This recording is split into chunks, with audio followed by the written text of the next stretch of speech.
Hi, everybody. I'm Bryan Mudd, a fan of South Plains politics. Here's your talking points for this week.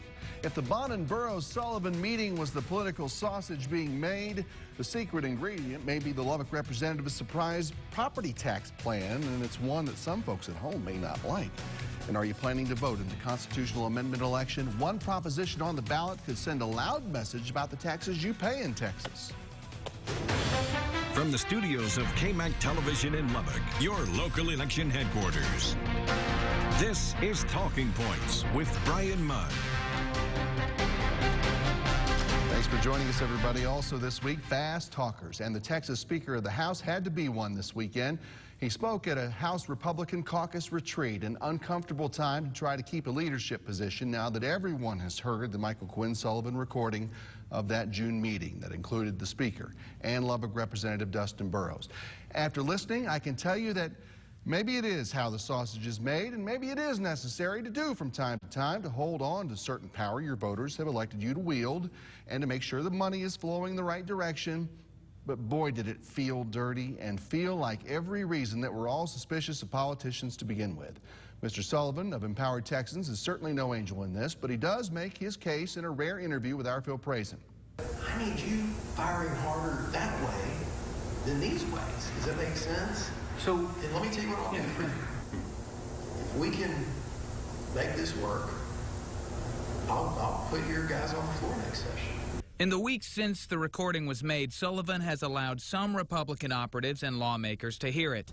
It led to a select committee looking into it and a Texas Rangers investigation that is still ongoing. So why release it now? The House Republican caucus has a retreat this weekend, and Sullivan hopes to encourage a discussion about if Speaker Bonnen should continue to be Speaker. If I was going to release this, it needed to be released at a time when someone could begin to do something about it. And that time is when the Republican caucus is meeting. Again, the Republican caucus chose him. It's now to the Republican caucus to figure out how to clean this up. This comes at a time when the House Democrats are 9 seats away from taking over the Texas House. Sullivan has seen intense pushback from other Republicans and scorn from other state leaders. To that, Sullivan says his cause is not the party's cause. Our focus is not on the game between elephants and donkeys. Our focus is on the citizenry, of making sure that we have good policy outcomes. That's our Phil Praisen reporting. Mr. Burrows released a brief statement on this, saying, "I'm glad the audio has been released, as it should have been months ago. I now intend on focusing on what's important, passing conservative legislation for future generations and the needs of West Texans." Speaker Bonnen also with a statement saying, in part, the audio makes it immediately clear that no laws were broken. This was nothing more than a political discussion. The problem is I had it with that guy. The House can finally move on.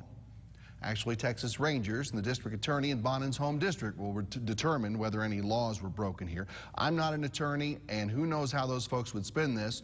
Burrows and Bonnen have said that nothing illegal happened. I will mention this. Article 16, Section 41 of the Texas Constitution says, and I'm condensing for time here, any person who shall directly or indirectly offer, give, or promise any money or thing of value shall be guilty of bribery. Now, again, listen to Mr. Bonnen talking to Mr. Sullivan in the meeting after mentioning that he'd like Sullivan to work against several moderate Republicans. So, and let me tell you what I'll do for you. Well, so, real quick, you need to hear what I want to do. Okay. I don't need anything. Well, no, you did. You did. If we can make this work, I'll put your guys on the floor next session. Or take them all off. I'm fine either way. Well, and here's what I will do. I'll do what Patrick did. I'll take Bradley off. But anyhow, in genuine, I think it's a value to have your guys out there, to be truthful. A value. Now, for time purposes here, I'm not going to play a lot of the audio. You can and should listen to that online. We offered Mr. Burrows a chance to appear here this week, but his people did not call us back. But we have heard from him and Speaker Bonnen on this already. It is rare that we hear directly from Mr. Sullivan, so from some perspective, from his point of view anyway, I wanted to play a little bit more of that interview for you. Why the recording? I mean, did you go in and think that this might be a situation that I don't want to be in and might need this as proof of something later? Well, as I noted, I've known Dennis Bonnen for 25 years. I know that he's a guy with a little bit of a temper, a guy who can be a little bit reckless. The entire state witnessed earlier in the year where he went out and told people that his family had been threatened by a Second Amendment activist showing up at his door. That was completely untrue. The video evidence from the DPS showed it just didn't happen. It literally was a made-up fairy tale that Bonnie used, and apparently used without any real consequences. No one really took any time to call him out on it. It's the middle of the hustle and bustle of a session.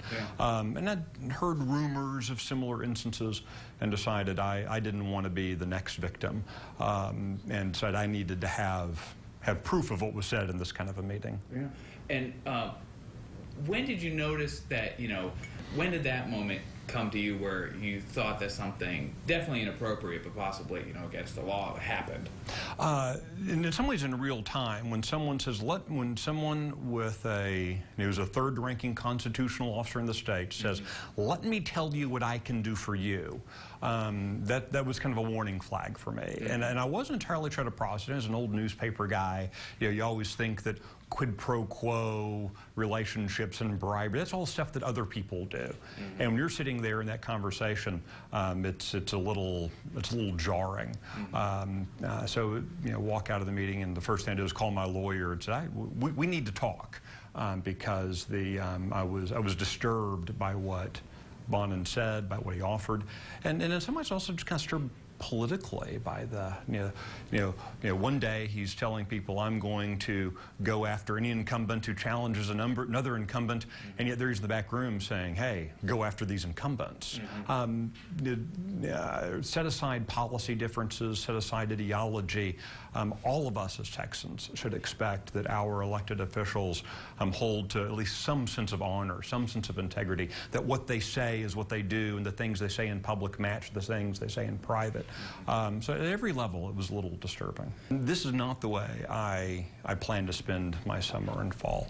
Certainly was not overly interested. There's some hateful things that are said by the speaker. There are some inappropriate things that are said. There are some bad politics that come into play there. And that I would have rather none of this have to explode out. But as you noted, the governor, the lieutenant governor, the party chairman, they all want it out there, so it's out there. But I wasn't going to appease people's prurient sense of salaciousness. I want to hear the locker room talk. I want to hear the political gossip. I wasn't interested in that. If I was going to release this, it needed to be released at a time when someone could begin to do something about it. And that time is when the Republican caucus is meeting. Again, the Republican caucus chose him. It's now up to the Republican caucus to figure out how to clean this up. All right, and with that in mind, let's do this week's poll question. Have you, or do you plan to listen to the recording of the Bonnen Burroughs Sullivan interview? Essentially, how important is all of this to you? Talk to us on our KMAC News Facebook page and on everythinglubbock.com. Click on Talking Points and give us your opinion. Coming up, we're going to dive more into Dustin Burrows' role in all of this and what may be next for him in his re-election bid, plus more fallout from the recording. Burrows' previously unheard of property tax reform plan and why they may have targeted Republicans who didn't like their taxpayer-funded lobby.